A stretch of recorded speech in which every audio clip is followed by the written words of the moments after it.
Welcome into the Locked On Knicks podcast. I'm Gavin Shaw. He's Alex Wolf. If you're anything like us, you're a little bit bummed out that the New York Knicks don't have a first-round pick in this year's draft. That's about to change. 3 trades that get the Knicks into the first round, 2 into the top 10. We'll tell you what they are. It all starts now on Locked On Knicks. You are Locked On Knicks, your daily New York Knicks podcast. Part of the Locked On Podcast Network. Your team every day.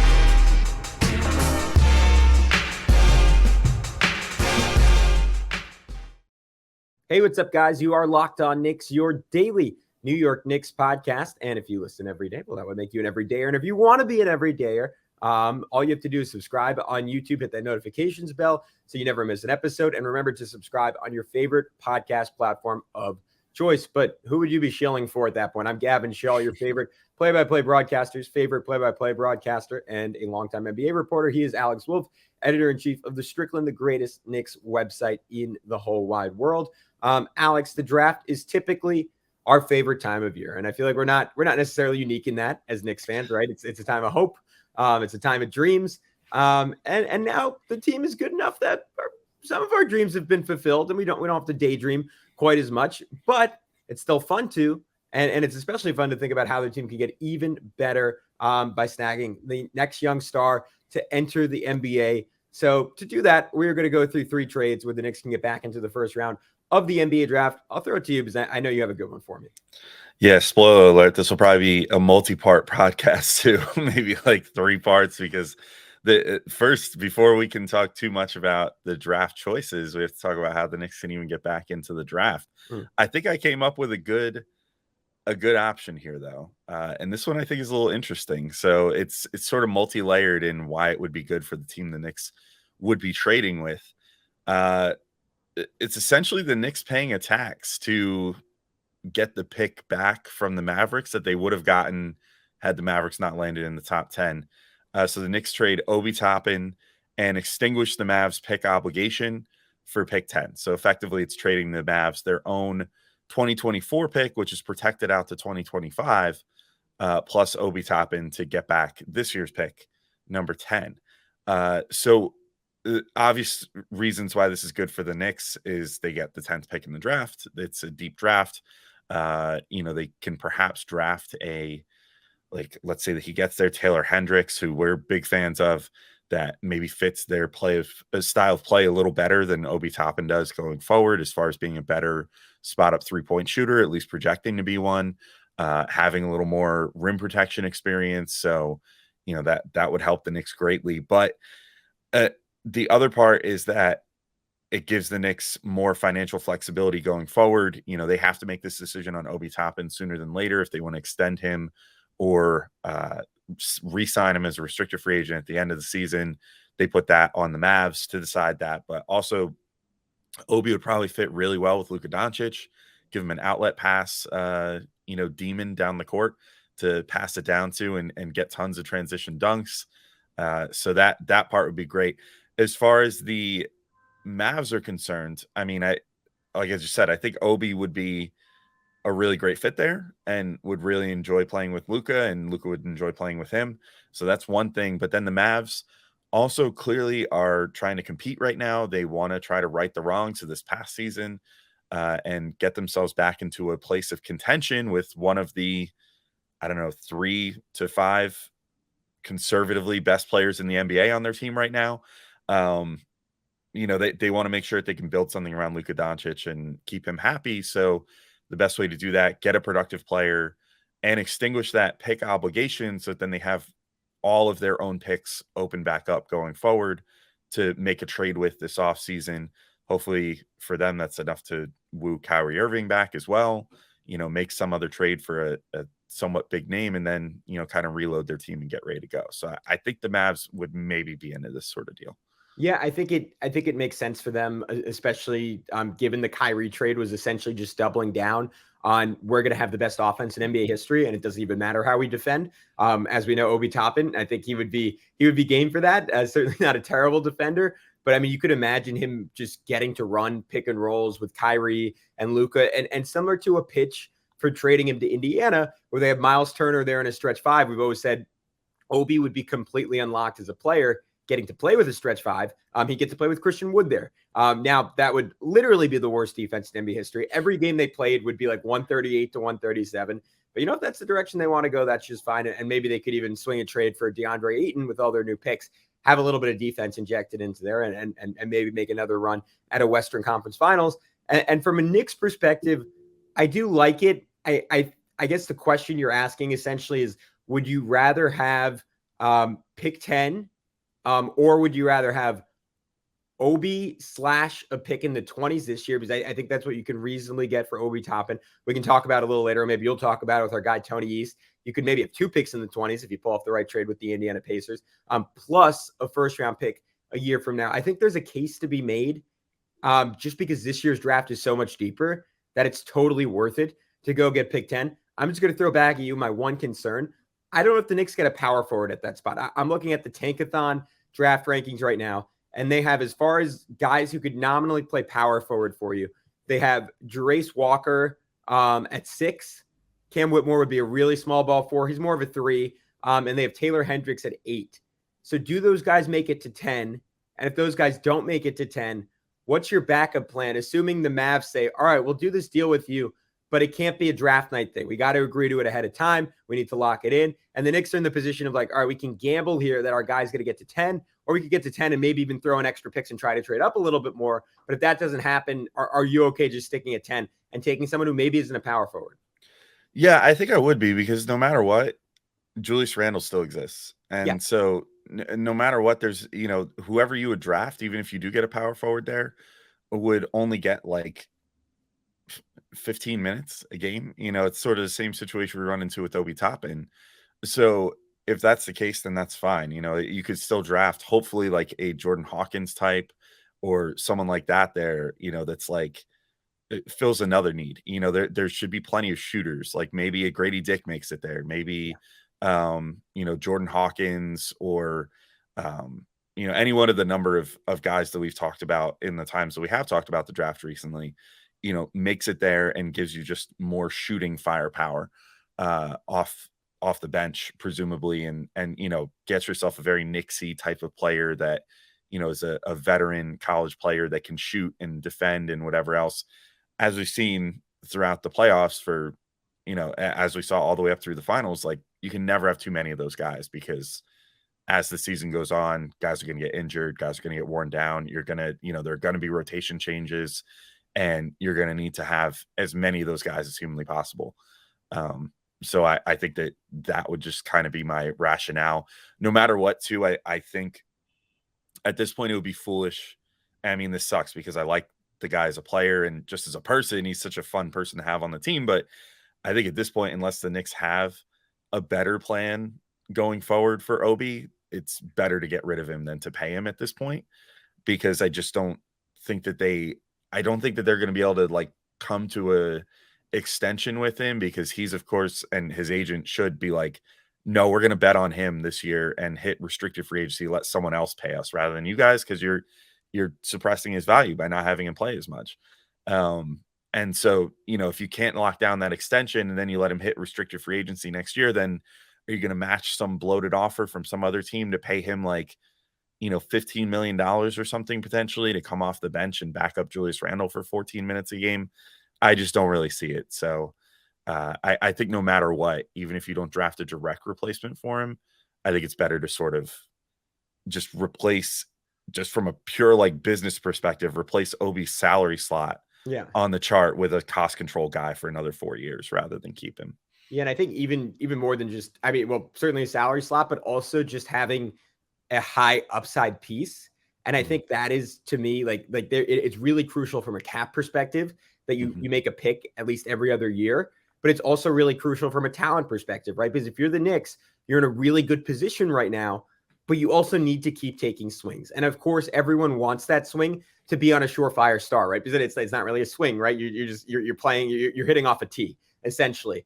But you also want a little upside on your roster and say, all right, this is a mystery box. It could be something better than Obi Toppin. It could be someone with a really high ceiling. And I think Grady Dick's the name you threw out. That is the guy that I was looking at as well.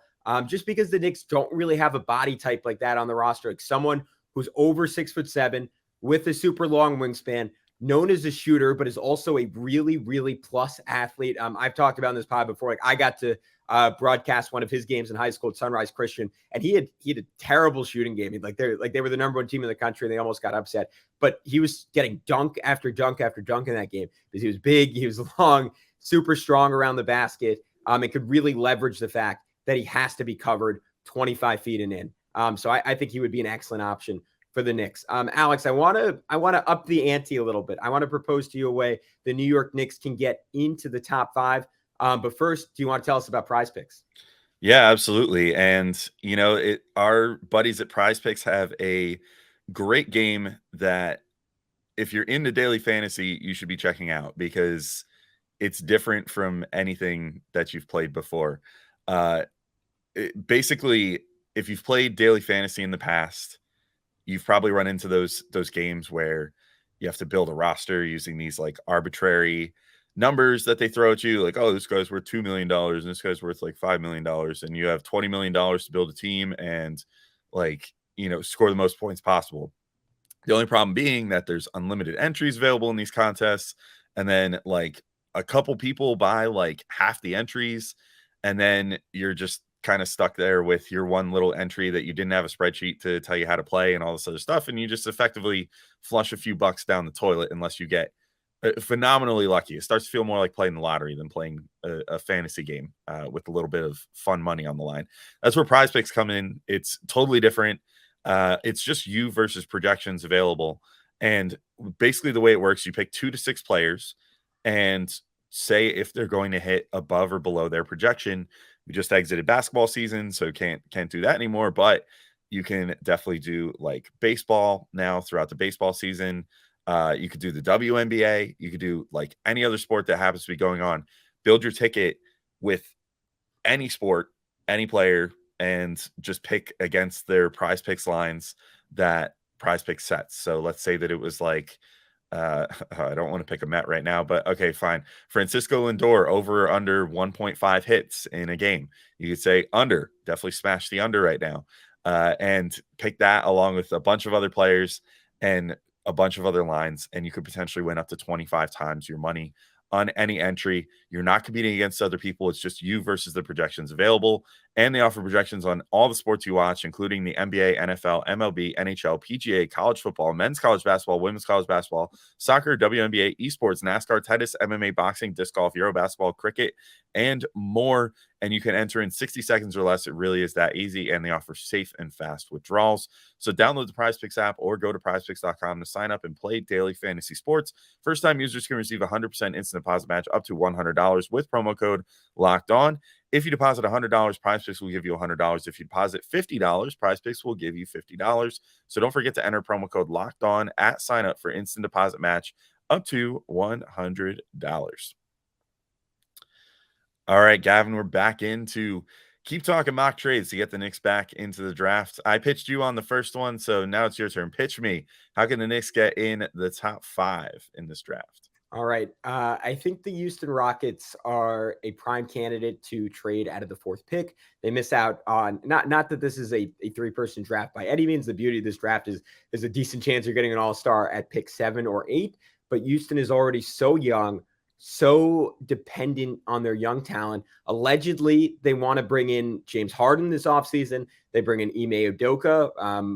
Everything else about him aside, a Eastern Conference champion caliber coach in his first year. This is a team that is screaming that they don't want to be in the cellar any longer. You draft a rookie, you just kind of extend that timeline of sucking a couple more years. Instead, they could bring in, I will say, one of the players that best contributes to winning in the sport of basketball, and it pains me to say his name, but I will say it. I highlighted all the reasons why in our last episode, so you can check that out if you missed it. But that is, of course, Alex, Immanuel Quickley. So the Knicks trade Immanuel Quickley, their 2024, this is in a world obviously where they keep it, their 2024 Dallas first-round pick and their protected Wizards first-round pick for the 4th pick in the draft. For the Rockets, they get a point guard, which I'm sorry to Kevin Porter Jr. He is an exceptional shooter, an exceptional scorer of the basketball. He is not a point guard. They get one of the most impactful defenders in the NBA. I believe it was Immanuel Quickley who led the entire league in shooting percentage allowed as the closest defender. We know he is an absolutely elite team defender. Even in the playoffs when he's struggling offensively, turned the Knicks defense around by about 10 points per 100 possessions. He would transform the Rockets, I think, on that end of the floor, or at least provide a big boost. And it's still a 20-plus point per game scorer, which is what you're looking for in this fourth pick anyways. So, Alex, I think you could, and maybe you will argue that the Knicks maybe even are giving up too much here with how good Immanuel Quickley is at this point. But the case for the Knicks is that you maybe don't want to pay Immanuel Quickley down the road, given that he's not going to be the starting point guard of this team with Jalen Brunson. You like the fit with Quentin Grimes next to Brunson a little bit better. You earn a tiny bit of financial flexibility. And it's kind of down to exactly how the new salary cap pairs out, which I cannot say I'm an expert on, but I would think you would earn a little bit of flexibility down the road, and you get to take a swing on a higher upside option, whether that's the power forward of your dreams in a Taylor Hendricks or Jarace Walker, or personally, I think I would go for one of the Thompson twins, try and get the star wing that the Knicks have struggled to find for, I don't know, I guess since Carmelo Anthony, and have a ceiling that is different than what you have with Immanuel Quickley on this roster. But I don't know. How do you feel about that one? Yeah, it's funny because you're like, is it overpaying? And like from a Knicks fan perspective, I would say it seems almost maybe like an overpay, or at least like just right. I think we can reasonably say the Dallas first will probably convey next year, like somewhere in the teens or like late teens. If things work out the way Dallas wants, it'll convey in the 20s. If they really rebound. And then that Wizards first is still pretty well protected going forward. Like, I think it probably won't convey for at least another couple years. I think it was like top 18 protected for a year or two, and then lottery protected. I think by the end of things, it's protected for like 5 years. So by the end, it's protected like top 8 or something like that. It's top 12 protected next season. Yeah. So maybe they, manage to turn the ship around a little bit, or maybe that doesn't convey next year either. And it's something that the Rockets can kind of just keep. Maybe it's something that, if they're trying to get good right away, that they trade immediately, as soon as this offseason, the second that a player is available, and, try to package it with whatever other picks they have, from the Harden deal and all that stuff to try to, rebuild that team. I will say, even if they get James Harden, I think that Immanuel Quickley would be a great fit. I mean, that's kind of the great thing about Quickley, which we saw when he played with like Brunson this year, is that he kind of fits with everybody. So, even if you have Harden running the offense and sort of being like the alpha of that team a lot of the time, Quickley would still get, if he's getting starters minutes, like he's still going to get tons of opportunities. He would be setting the table for Harden sometimes. Harden would be setting the table for him. I think they would be a great combo together, to be honest. Not dissimilar to like Tyrese Maxey being, a similarly, pretty good fit in Philly with Harden. So, I think I would definitely consider it. It would be painful, a little bit, but I definitely see the appeal of the Thompson twins. I believe it's Amen Thompson, who's the one that's considered to be slightly more polished at this stage of his career. They're both just ridiculous athletes. You see their highlights on YouTube and whatever and Twitter, and it's just like athleticism that you've probably never seen out of a draft prospect before. The quickness that they have, the ability to just get as high as they do, while jumping, is just kind of insane. So it's definitely an intriguing proposition to bring one of them on. It's probably a case where you would bring that guy on and bring him along pretty slowly, even though he's a top 4 pick, try to develop that jump shot, which is an issue for both the Thompsons, but, sort of work with them on their natural skills and then develop the finer skills, get them some minutes this year, but, really be primed for like second, third year, like these guys potentially stepping into the spotlight as a potential like all-star type player. Very similar to sort of, I would almost put it, I mean, if things would work out exactly perfectly, you would do it almost like Giannis Antetokounmpo style, where it's sort of like you understand they have this big amount of potential, but you do the right thing and bring them along slowly, even if you're not necessarily throwing them into the fire right away, a la like Kevin Knox or something. So yeah, I would be down with that idea. Again, as painful as it would be, I think the star upside is too tempting. And Houston, if they already have, like, I'm let's not pretend that teams don't talk to players before free agency. If they already have a soft idea that James Harden is going to come to their team, and they more or less have a commitment from him already by the time the draft rolls around, then I could see them doing this just to be like, you know what, James Harden, even if he's just coming here because he enjoys the lifestyle in Houston, he's not going to want to come here and lose. So let's try to get a winning player here, and get things going. And they also put the ball in their own court to extend Emmanuel quickly and perhaps get him on a nice costing extension, which I think they would be down for too. So I'm down for this idea. I like it. Yeah, I think the restricted rights are key with IQ, that they can guarantee that they wouldn't lose him for nothing, especially if he has a really big breakout year, which I could say. I mean, we know what he did this year. He's like 21-5-5 as a full-time starter. I could certainly see him putting up those numbers in Houston. As far as the Thompson twins, I think you could like Amin, I think is like slightly higher upside because he's to a moderate extent the better. Like Oster's like a 97th percentile athlete, while Amin's like 100th percentile athlete, like one of the best athletes to ever come into the NBA. Oster's a little bit better of a shooter at this point, so that could be appealing for the Knicks. The beauty is you get a guaranteed choice at either one, which maybe for the Knicks would be painful. They're like, oh, I'd almost rather someone picked ahead of us. You could also go for Cam Whitmore, who is also a freak of nature and a little bit bigger, a little bit more physical at 235 pounds.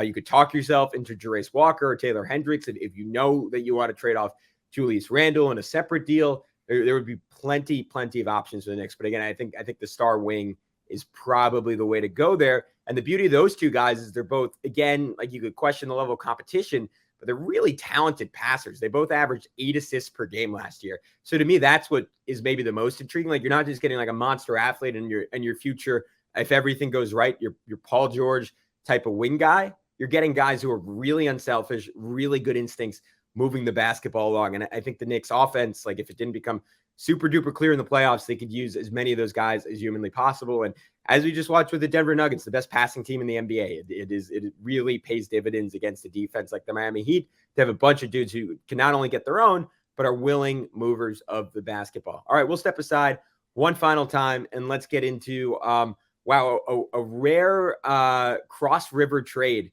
with the Brooklyn Nets. That next on Locked On Knicks. All right, Alex. I'm gonna throw up in my mouth a little. We're trading with Sean Marks and the Brooklyn Nets. I'll immediately say why this might not happen. Beyond the obvious that the Knicks and Nets, aside from the very famous Stephon Marbury for Jason Kidd deal at this point. Wow, 20 years ago at this point. That's insane. Outside of that, these teams do not have a history of making a lot of transactions. I'm actually not even sure if they've made a single trade since then. You could correct me if I'm misremembering one. But the Nets, like there's a case that they would want to bring in 2 rookies just because they're in such a weird place. And kind of like what I was arguing in the first segment about the Knicks, like they have all the reason in the world to be like, all right, even if it's 2 picks in the 20s, like we're just going to take as many upside swings as we possibly can. And we don't even care if we don't have the time or the depth or too much depth to play both of these guys right away. We just want to go for ceiling, and they might want to do that. And then if that's the case, this trade isn't going to happen. But the argument for it is that they could get a better pick down the road. So my proposal is the Knicks trade the lottery protected, or is it just top 10 protected Dallas Mavericks pick a year from now for the Nets 22nd pick in this draft, because the Nets have picks 21 and 22. So the Nets could talk themselves into having a higher upside option down the road. And the beauty of being able to like give each rookie like a specific amount of attention in terms of the role they have on the roster versus one maybe getting lost in the shuffle. I don't know. You could tell me that's a BS concern. I think it might be. And the Knicks get to take a swing on someone in the early 20s where they've obviously excelled the last few years. Yeah, I mean, first off, I'll just say I would insist on their higher pick just as the tax for even if it's only 1 pick higher. I'd be like, no, I want the 21st. Hard line. I will not take your lower pick. Mostly because I think that there's a decent chance that the Mavs pick is like top 20 next year, like number 18, number 17, something like that. I just don't see this magic scenario where the Mavs end up like just somehow becoming a top like 4 or 5 seed again. Considering how bad they were this year and literally missing the playoffs. So I guess that would be my only thing, but otherwise I'm in support of it. I think there's something to be said for it, unless the Knicks have a big deal like somewhat on their mind for this coming year, or this coming off season, I should say, like you've got all of these protected picks going forward, and maybe it's worth still just holding on to them, for a deal to come along, during the season or something, or maybe, if you held on to that Mavs pick, which will likely convey this next year, finally, maybe it's like you hold on to that so you can make your future Josh Hart trade, like the type of deal you made this year for Hart at the deadline. Maybe that's the trade chip you want to hold for that. But, we've been talking this whole time about like, one, this is a deep draft, and two, this is it's prudent for the Knicks to add more rookie scale contracts to their books. And because those are like the ultimate trade chips. If you hit on your draft pick, those are the ultimate, team building pieces now, because, as we've been talking about all offseason, guys are going to keep getting paid more and more now because the salary cap is going up. So like the Emmanuel Quickleys of the world, and even Obi Toppin, and, Quentin Grimes, when he comes due, even if they're just like really good role players on your team, they're going to make decent money. Josh Hart, for example, we've been talking about maybe like $18 to $20 million. Like these contracts start to add up after a while. The luxury tax is about to become more punitive. So like adding more rookie deals that can contribute on your books is really, really good from just a cap perspective. There's plenty of guys too that project to potentially be available in that range. Perhaps you can get like a Bryce Sensabaugh, who's a guy that we're big fans of. Perhaps you can get like a Leonard Miller, who's really intriguing, like high upside play there. Chris Murray, who's like maybe not the highest upside play, but could potentially be a nice like plug and play shooter for the Knicks right away, and guy that would fit their general draft philosophy of like an older player that can come in and contribute pretty much right away. So there's there's plenty of guys that you could sort of throw a dart on and say, what, I think this is a good guy to look at here. We have yet to see a Perrin pick like this with the Knicks yet, but I mean, Walt Perrin does have some pretty good dart throws on his resume, as far as Donovan Mitchell, who was picked like I think higher than a lot of people thought that he would go when he went to the Jazz, and Rudy Gobert, who people were very unsure of because he was too thin and all this other stuff. Like we have yet to see a pick like that from Walt Perrin with the Knicks yet, I think.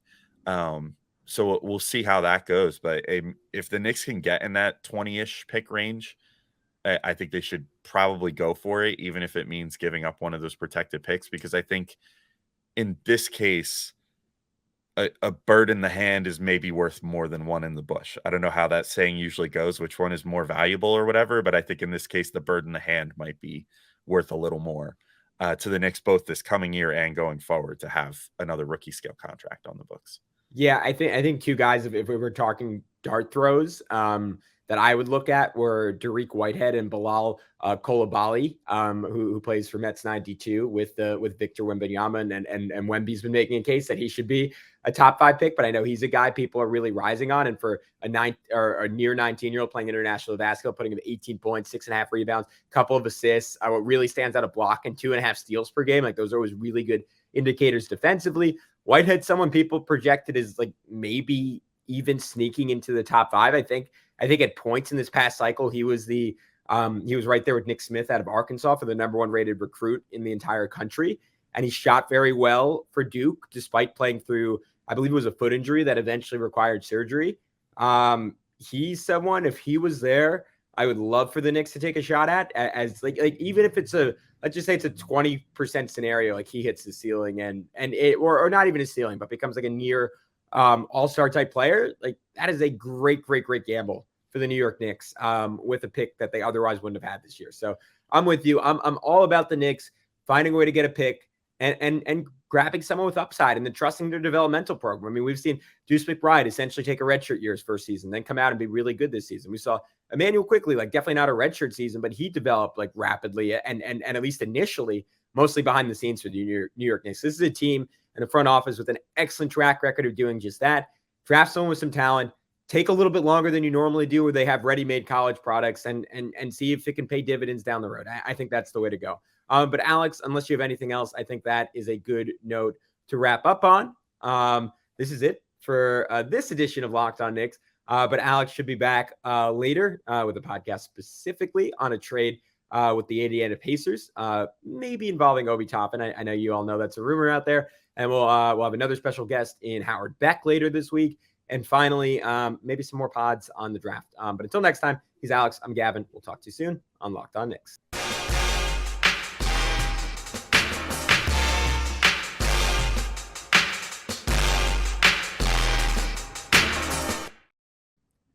All right, cool. All right, I can get this up.